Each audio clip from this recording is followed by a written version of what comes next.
দাঁড়িপাল্লায় vote দিলে আল্লাহ মাফ করে দিবেন। জামাতে ইসলামীর একজন নেতার একটি বক্তব্য ভাইরাল হয়েছে। তিনি বলেছেন, বিড়িতে শুকটান দিয়ে হলেও নামাজ না পড়লেও দাঁড়িপাল্লায় ভোট দিলে আল্লাহ মাফ করে দিবেন।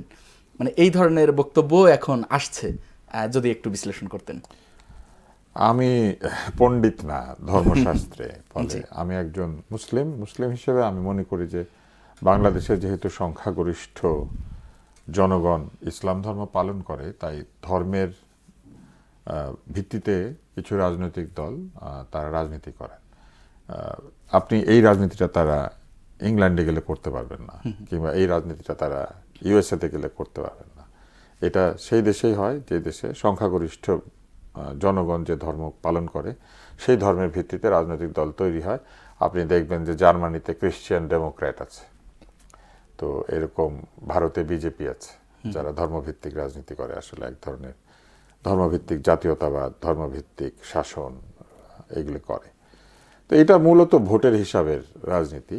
এইখানে কতটা ধর্ম কতটা রাজনীতি এটা যারা করেন তারা ভালো বলতে পারবেন। আপনি একজন ব্যক্তিকে উল্লেখ করেছেন, তিনি যদি এই বক্তব্য দিয়ে থাকেন, এখানে একজন ধর্মশাস্ত্রে পণ্ডিত আছেন, আমি তার কাছে জিজ্ঞেস করব যে উনি বলবেন যে এরকম বক্তব্য আসলে দেওয়া যায় কিনা। আল্লাহ তাআলা কাকে মাফ করবেন, কাকে তিনি পুরস্কৃত করবেন, কাকে কি ভাবে তিনি শাস্তি প্রদান করবেন অথবা করবেন না, এটা সম্পূর্ণ তার।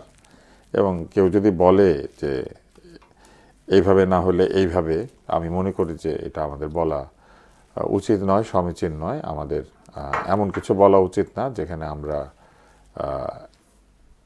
মনে হয় আমরা এমন কিছু বলছি যেটা আসলে গ্রহণযোগ্য নয়।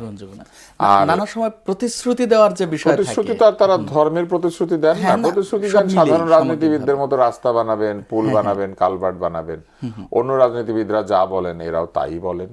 এবং ভোটের যে পদ্ধতি সেটাও তো কোনো ধর্মভিত্তিক পদ্ধতি নয়, এটা একটা গণতান্ত্রিক পদ্ধতি যার সূচনা সেই এথেন্স থেকে হয়েছে।